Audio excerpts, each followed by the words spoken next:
istiadan. Assalamualaikum warahmatullahi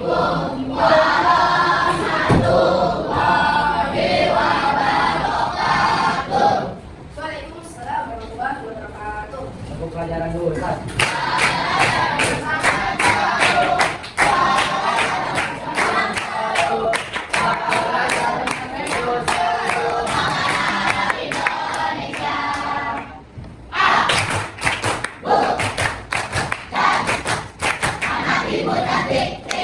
Oke, alhamdulillah kita mau belajar pada sehat walafiat dan jauh tidak pernah apa-apa.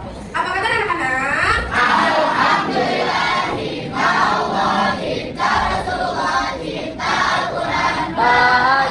Silakan masuk kelas. Baiklah, apakah hari ini ada yang tidak hadir? Ada semua, alhamdulillah. Semoga kalian selalu sehat walafiat, ya, agar bisa belajar setiap hari kecuali satu minggu ya, dari kelas 3 sekarang. Oke, hari ini kita akan masuk ke bab selanjutnya. Masih di bab 3 ya? Materi selanjutnya. Sebelum kita beranjak ke materi selanjutnya, apakah ada yang mau membahas atau ada yang mau ditanya atau masih ada yang penasaran tentang materi sebelumnya? Nah, materi sebelumnya itu kita kemarin membahas apa? Peraturan di sekolah, Peraturan di rumah, sekolah, dan di lingkungan rumah. Benar. Ya, kemarin kita sudah belajar terkait hal itu. Nah, berarti dari kalian semua sudah ingat ya materi sebelumnya, dan apakah ada yang ingin ditanyakan? Oke, Rendra, apa? Itu yang diambil itu ada yang tawuran, berarti dia menaati peraturan di lingkungan tadi. Iya, ibu kemarin dengar beritanya di Albania itu dia tawuran di Jalan Raya. Kalau nggak salah ya. Ada yang tahu juga? Padahal itu kan perayaan dulu, ternyata dia itu tawuran dan ternyata masuk ke area rumah warga. Ya, artinya dia tidak menjalankan atau dia tidak tertib ya, berarti tidak mematuhi peraturan. Karena yang jelas peraturan di sekolah itu nggak boleh tahu. Nah, mereka itu sudah melanggar, benar nggak? Yang kedua, ya, kalau misalnya di lingkungan kita harus tertib. Nah, dia tidak menjaga ketertiban, ya bikin rusuh. Artinya dia sudah melanggar banyak aturan. Nah, hal yang inilah yang harus digarisbawahi. Nah, bahwasannya menjalankan peraturan itu memang tidak mudah. Ya, tapi kalau sudah ada dalam diri, ya, itu akan jadi lebih ikhlas dan akan menjadi sebuah keterbiasaan. Ya, kayak contohnya memotong rambut. Ibu sering lihat rambutnya Rio itu nggak pernah panjang, ya segitu-gitu aja. Ya, karena Rio sudah menanamkan dalam dirinya kalau rambut anak sekolah itu nggak boleh gondrong. Ya. Kemarin Asmatama sempat ibu tegur, Tama rambutnya panjang, udah dipotong. Mungkin kalau Tama harus diingatkan, ya, agar apa? Agar dia menerbitkan peraturan. Ya. Hal ini dua hal yang berbeda tapi tujuannya sama, ya, ingin melaksanakan sebuah peraturan seperti itu, ya. Jadi ibu harap materi yang lalu itu bisa diterapkan di kehidupan kalian dengan sehari-hari. Agar apa? Agar itu jadi sebuah hal yang keterbiasaan. Ya. Jadi udah gak ada lagi tuh yang harus diingatkan kayak Tama-tama potong rambut ya, udah gak ada. Tama nyapu ya, Tama ngepel di rumah gak ada. Karena sudah terbiasa melakukan peraturan tersebut. Semoga kalian bisa mendengarkan pesan ibu ya. Orang itu gak boleh lah, karena apa? Karena menyakiti diri sendiri dan mengecewakan banyak orang. Banyak orang siapa? Kalian, teman-teman kalian, orang kalian, nenek kalian, kakek kalian, om kalian itu kalau bisa ditangkap cobain malam-malamin bener. Kalian disekolahkan di Fakultas Aula untuk jadi prestasi. Prestasi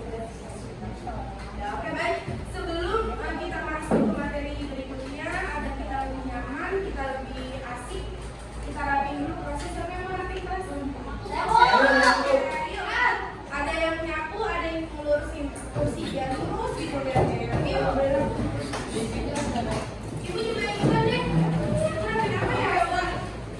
Ini nggak cuma di situ.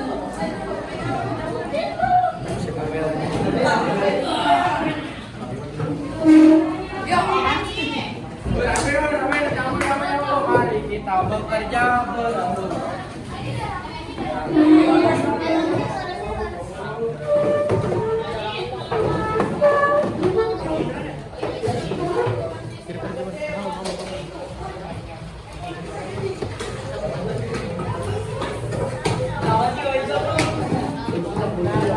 Alhamdulillah, terima kasih yang sudah bantuin karena kira itu yang mau bantu itu paling banyak 5-6 orang, makanya kita satu kelas kerja sama bantu. Berarti sudah menjalankan undang-undang langsung ya, langsung diterapkan dalam kehidupan kalian sehari-hari baik di sekolah maupun di rumah. Alhamdulillah, berarti materi ibu nggak masuk kuping kanan kalau kuping kiri ya, langsung diterapkan. Ibu minta tolongin dari kalian menghargai ibu, kalian juga menghargai kelas kalian dengan cara ya udah kayak potong bersihin. Itu good job ya, ibu apresiasi untuk kelas yang satu. Oke baik, tadi udah ada yang bertanya sekaligus mereview materi kemarin ya. Sekarang kita masuk ke materi selanjutnya di peraturan negara ya. Mohon disimak baik-baik ya, tidak ada yang ngobrol, oke? Kita masuk ke bab selanjutnya, ke materi selanjutnya yaitu jenis dan tata urutan peraturan undang-undang. Kemarin kita membahas tentang peraturan di rumah. Mati. Baik,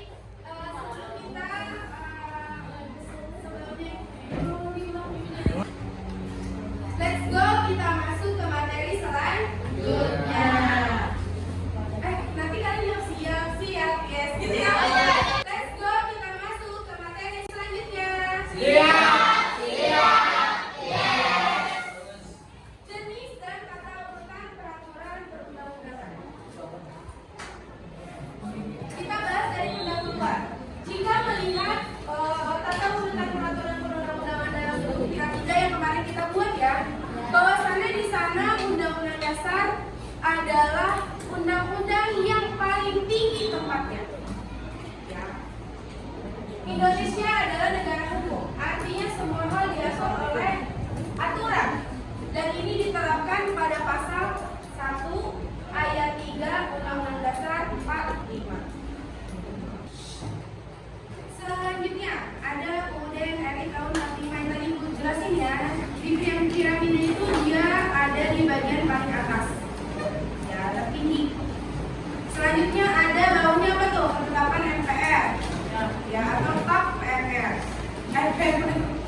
TAP MPR, ya.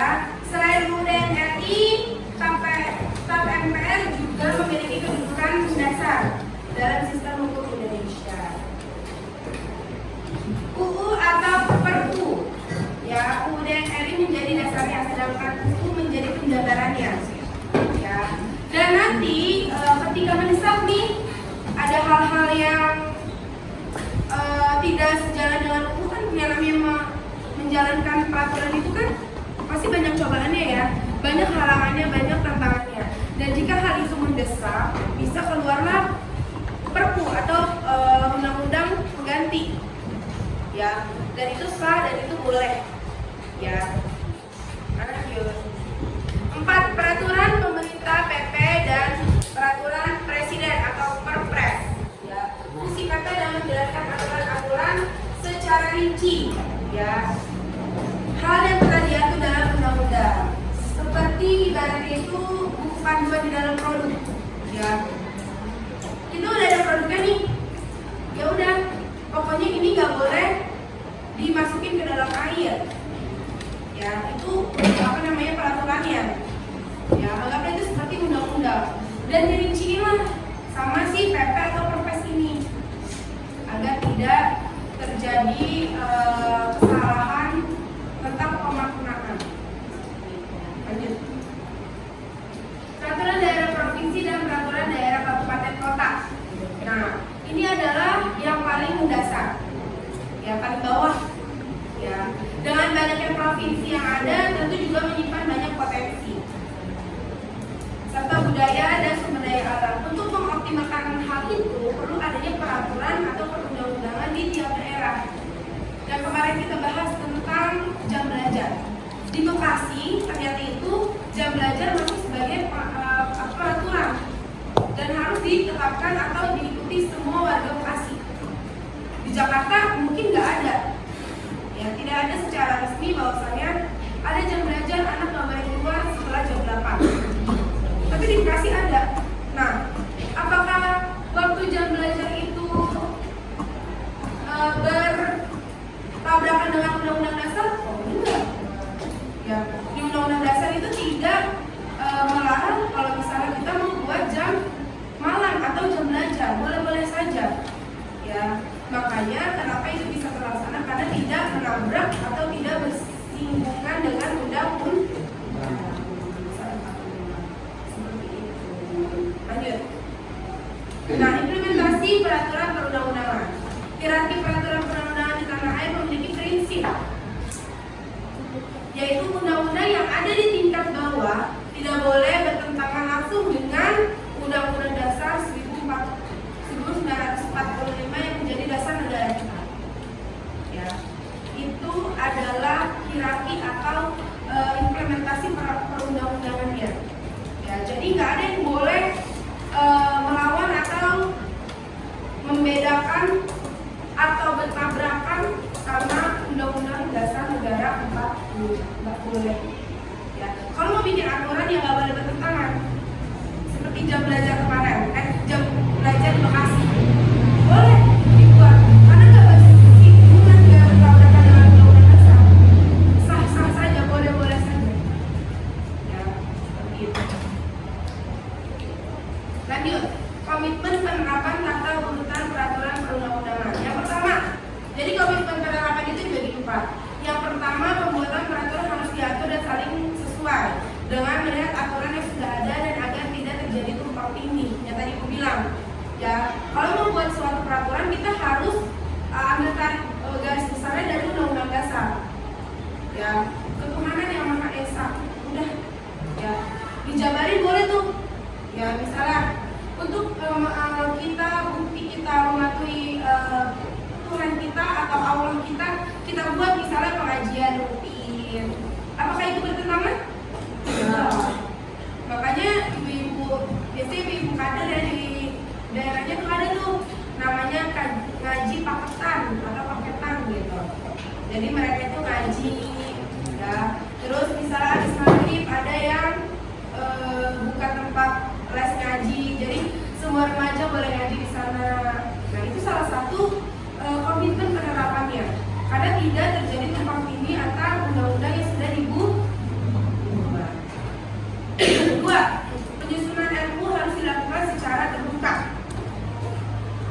Yang ketiga, analisis dan evaluasi peraturan perundang-undangan secara berkala. Jadi kalau memang dilihat itu makin lama makin gak baik peraturannya, itu ya. Yang empat, pengawasan dan penegakan hukum dilakukan secara tegas, adil dan tanpa pandang bulu. Ya. Jadi yang namanya hukum itu tidak boleh lancip ke atas, tumpul ke bawah. Itu ibaratnya ya, kata-kata kabarnya. Kamu kalau banyak itu udah pasti ke bawah hukum, oh nggak boleh. Ya nggak boleh. Hukum itu untuk siapa saja yang melanggar peraturan.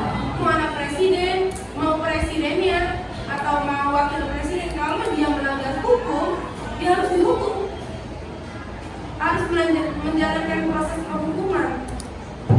Gak boleh enak-enakan, udahlah presiden jadi dimaklumi, gak boleh. Karena memang sudah komitmen penerapan perundang-undangan itu tidak pandang bulu. Paham ya? Jadi di sini nih, ya misalnya karena kamu misalnya walasnya Pak Dedi, karena anak Pak Dedi, jadi kalau nggak ngerjain PR Pak Dedi nggak apa-apa, nggak boleh. Ya, bukan karena kamu anaknya Pak Dedi atau kamu anak muridnya Pak Dedi, kamu boleh seenak-enaknya sama Pak Dedi, nggak. Tugas Pak Dedi harus dikerjain. Ya itulah komitmen peraturan. Ya.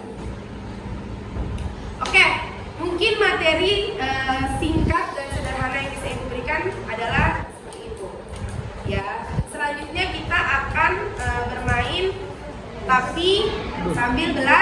Sekarang suka karena kita pakai handphone. Oke, diambil yuk HP-nya yuk. Yang buka di web itu namanya atau di Google ya. Itu Quizzes atau Y-Drama. Nah, ini video sayang. 327567. Yuk masuk. Masuk. Udah masuk sayang? Ayo siapa yang udah masuk? Pakai nama asli ya. Jangan ini, jangan Ultraman ganteng, jangan. Itu kan nggak tahu namanya siapa. Malah Riza ganteng boleh. Rio Unyu boleh. Nanti kalau misalnya ada sign atau masuk atau bagaimana, kamu ketiknya enter code. Enter kode. Ya aku nggak bisa. Mau ini. Sana yuk. Nanti ya boleh. Nanti tetap ada di buku. Apa nih nanti? Udah?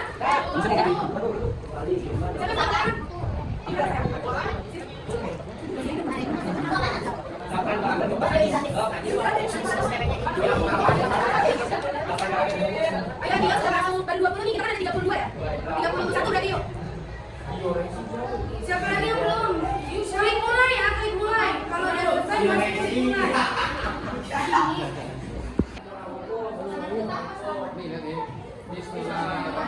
Hitungan ada di ibu ya. 10, 9, 8, 7, 6, 5, 4, 3, 2, 1. Ayo yang belum jawab, yang belum.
Lihat waktunya ada di sini ya. Nih, baru 12 orang yang jawab. Ayo, percepat. Jawab, Buru, jawab. Baiklah, bagaimana tadi hasilnya? Bagus ya. Bagus. Kalau misalnya mengerjakan secara kelompok, apakah jauh lebih bagus? Tadi sepertinya masih ada yang teriak ya karena salah. Oke, sekarang kita bekerja sama teman duduknya aja. Ayo, yang sendiri itu bertiga ya, Rizal bertiga ya. Ayo kalian kerja sama ya, supaya kita tahu apakah setelah kerja sama hasilnya lebih bagus atau bagaimana. Yuk. Ya, bekerja sama, jangan lupa harus benar semua. Let's go.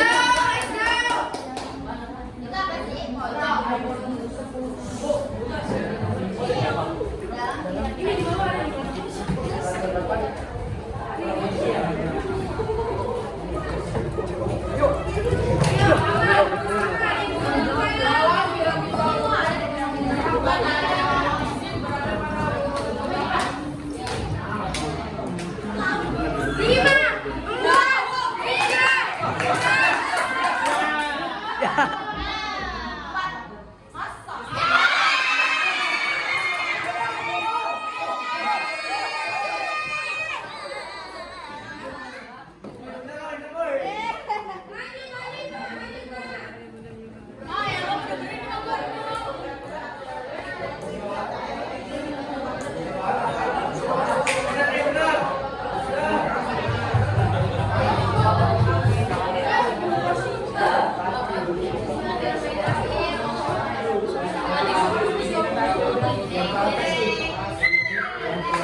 Sepuluh, 9, 8, 7, 6, 5, 4, 3, 2, 1.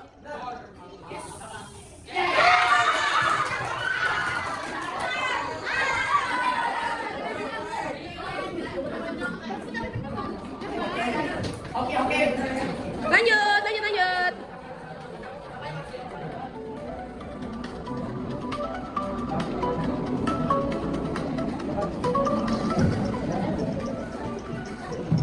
10, 9, 8, 7, 6, 5, 4, 3, 2, 1.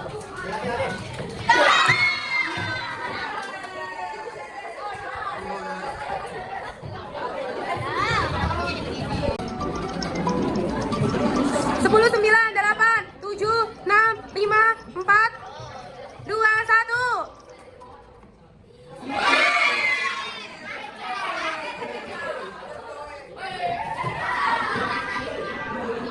Sayang, sekarang soal terakhir ya.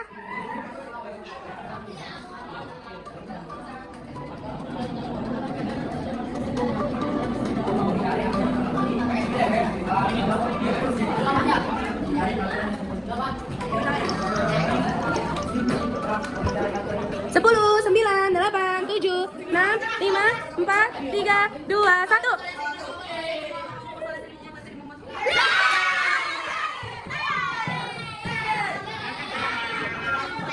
Yeay.